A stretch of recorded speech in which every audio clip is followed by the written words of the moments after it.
안녕하세요. 갤라호른입니다.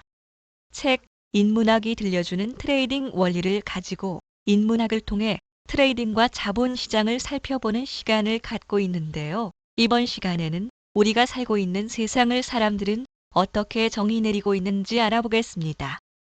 철학자들은 그리고 우리 주변 사람들은 세상을 어떻게 보고 있으며 세상은 어떻게 움직이고 있다고 생각하는지 그들 말을 들어보고요. 아울러 우리들도 각자 세상에 대해 생각해 보는 시간을 갖는 건 어떨까요? 미생이라고 들어보셨죠? 원작인 웹툰은 물론 드라마로도 사람들에게 잘 알려진 작품이지요. 작품 속에선 회사를 나와 자영업을 시작한 직장 선배와 아직 회사에 몸담고 있는 후배가 만나 술잔을 기울입니다. 자영업을 하다 망한 직장 선배는 말하지요. 회사가 전쟁터라고? 밖은 지옥이다. 코로나19로 평범한 삶도 버겁기 짝이 없는 소시민들에게 이 말처럼 직장과 세상을 적나라하게 표현한 말이 있을까 싶네요. 그러면 미생을 지은 작가는 등장인물의 입을 빌어 세상을 정의했는데 책, 인문학이 들려주는 트레이딩의 원리를 쓴 저자는 나름대로 세상에 대해 정의를 내렸을까요? 세상에 대한 저자만의 시각이 있냔 말이죠. 당연히 없지요.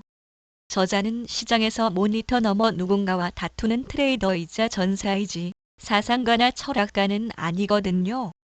그러니 저자에게 그런 능력이 있을 턱이 없지요.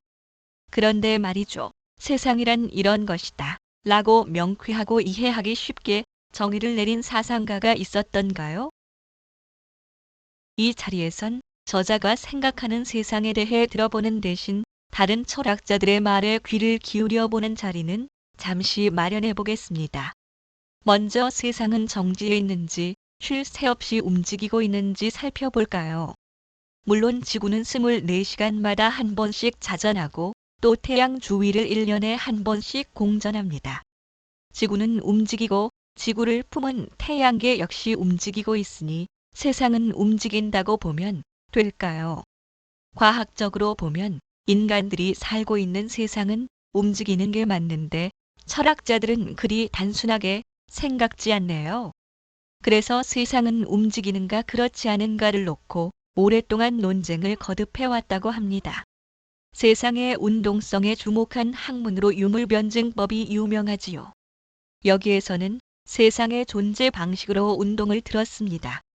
그런데 동양 철학자들 중에서도 세상의 운동성에 주목한 이들이 있었어요. 최초로 워게임을 벌여 전쟁을 막았던 묵가의 비조, 묵자 역시 사물의 운동성에 주목했습니다.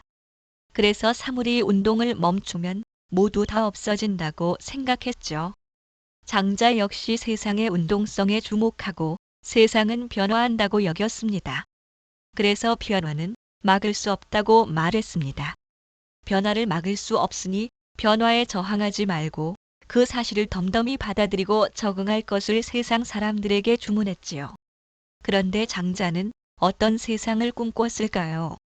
공자나 맹자가 추구했던 세상, 왕도 정치가 실현되는 세상과는 달랐는데 그가 꿈꾸던 세상은 뚜렷한 질서가 없는 혼돈이었습니다. 하지만 장자가 말하는 혼돈은 질서 정연한 코스모스의 반대 개념인 카오스와는 거리가 있습니다. 국어 사전에서 혼돈은 마구 뒤섞여 갈피를 잡을 수 없거나 그런 상태를 말합니다. 장자가 말하는 혼돈은 하늘과 땅이 아직 나눠지기 전 상태로 모든 것이 한데 섞여 있는 혼합물이고 경계도 존재하지 않습니다. 경계가 없으니 차별도 존재하지 않지요. 장자는 내편과 외편, 자편으로 이루어져 있는데요. 장자 내편에는 혼돈의 죽음에 대한 우화가 나와요. 남의 임금숙과 북의 임금홀은 수시로 중앙의 임금 혼돈의 땅에서 만났습니다. 그때마다 혼돈은 숙과 홀을 잘 대접했다고 하는데요. 숙과 홀은 대접만 받는 게 미안했는지 혼돈의 덕에 보답하기로 뜻을 모으고 서로 의논합니다. 홀과 숙은 말했어요. 사람에겐 7개 구멍이 있어서 보고 듣고 숨을 쉬는데 혼돈에겐 그게 없으니 우리가 구멍을 모두 뚫어주기로 하자. 그들은 혼돈에게 하루에 한 개씩 구멍을 뚫었고 구멍을 모두 뚫고 나자 혼돈은 죽고 맙니다.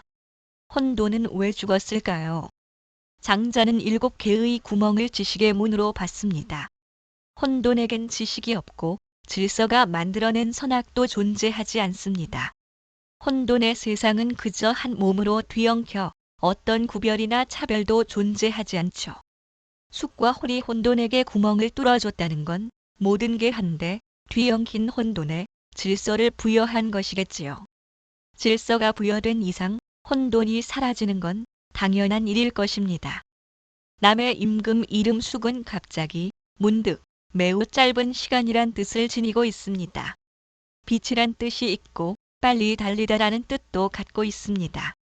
그리고 북의 임금 홀은 갑자기 홀로 읽히며 갑자기, 돌연히, 느닷없이란 뜻을 갖고 있습니다. 이 외에도 소홀히 하다, 경시하다라는 뜻도 있고요. 작은 수의 단위로 10만 분의 1을 나타냅니다. 10분의 1을 할 100분의 1일 뿐이라고 하는 것처럼 말이죠. 그런데 숙과 홀의 뜻이 비슷하군요. 남의 임금 이름 숙, 북의 임금 이름 홀이 합쳐서 숙홀하다라는 단어가 있어요. 숙홀하다는 훌훌하다 라는 말과 같은 말인데요. 재빨라서 붙잡을 수가 없다. 갑작스럽다라는 뜻입니다. 저자가 이 말을 알아서 여기에 적은 건 아니고요. 숙과 홀이 무슨 뜻인지 찾다가 우연히 발견한 단어입니다. 아발론 연대기라는 책에 대해 들어보셨는지요? 이 책은 모르더라도 아발론이라는 말은 들어보셨겠죠.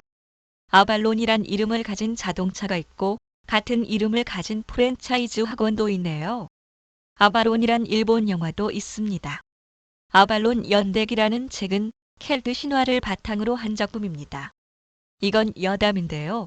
영국의 셀틱 FC라는 축구팀이 있는데요. 여기서 셀틱이라는 말은 켈트의 영어식 발음입니다. 그 축구팀의 본거지가 스코틀랜드의 글래스고인데 아시다시피 스코틀랜드는 앵글로색슨족한테서 쫓겨난 켈트족들이 살고 있는 지방이고 걸핏하면 영국에서 독립하겠다고 주민투표를 하는 곳이지요. 그동안 스코틀랜드의 독립을 묻는 주민투표가 번번이 부결됐는데 그건 스코틀랜드가 독립했을 때 득보다 실이 많기 때문이었습니다. 독립했으면 유럽연합 EU에 가입해야 하는데 그게 불가능에 가까웠거든요. EU에 가입하려면 기존 회원국들로부터 만장일치의 찬성을 받아야 하는데 영국이 이걸 찬성할 리가 없잖아요. EU에 가입하지 않고 홀로 독립국가를 유지하면 유럽과 무역을 할 때 다른 EU 회원국들에 비해 관세나 이동 문제에서 불리한 점이 많겠죠. 그런데 영국이 EU에서 탈퇴했네요.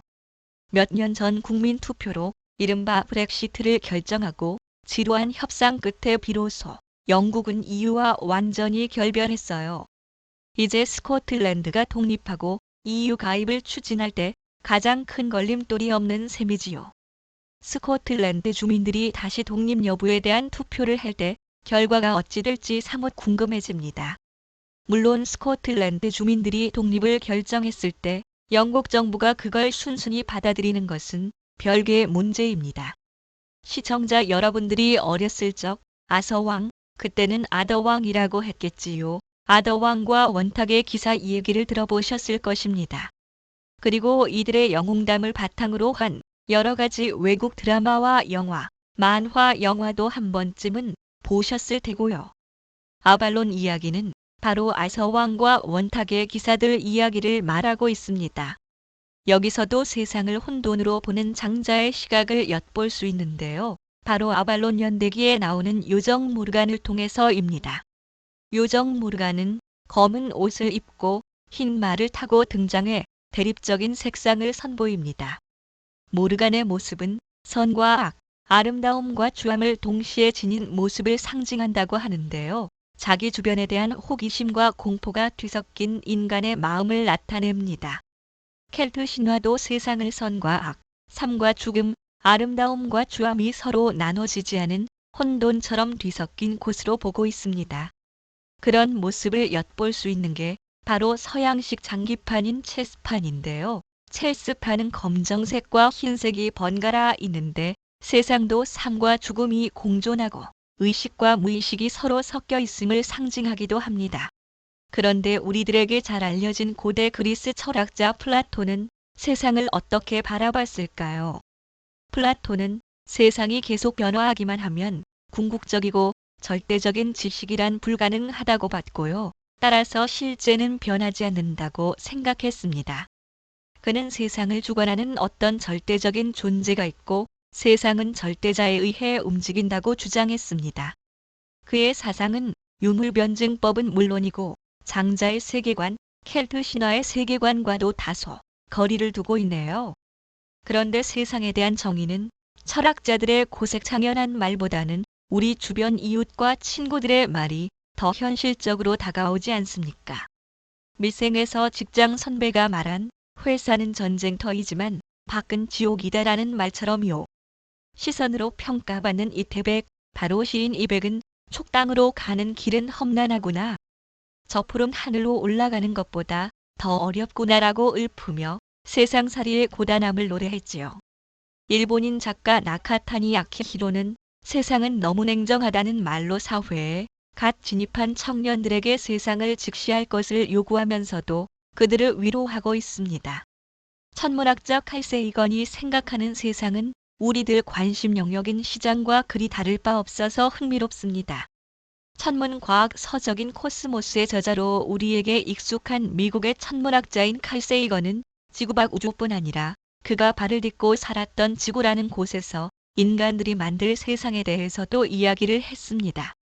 그는 세상은 사람의 야심과 반드시 완전한 조화를 이루도록 되지 않는 곳이라고 했는데 우리가 생각하는 시장과 비슷하지 않나요? 끝으로 개미도 할 수 있는 외환 투자에서 손자병법의 첫 구절을 패러디한 말을 전하며 이번 시간을 마무리하겠습니다. 트레이딩은 어떤 일보다 큰 일이고 시장은 내 자본이 달려있는 곳이다. 트레이딩 성패는 내 자산이 달려있는 일이니 트레이딩을 신중히 살피지 않을 수 없다. 지금까지 갤라호른이었습니다. 다음 시간에 뵙겠습니다. 감사합니다.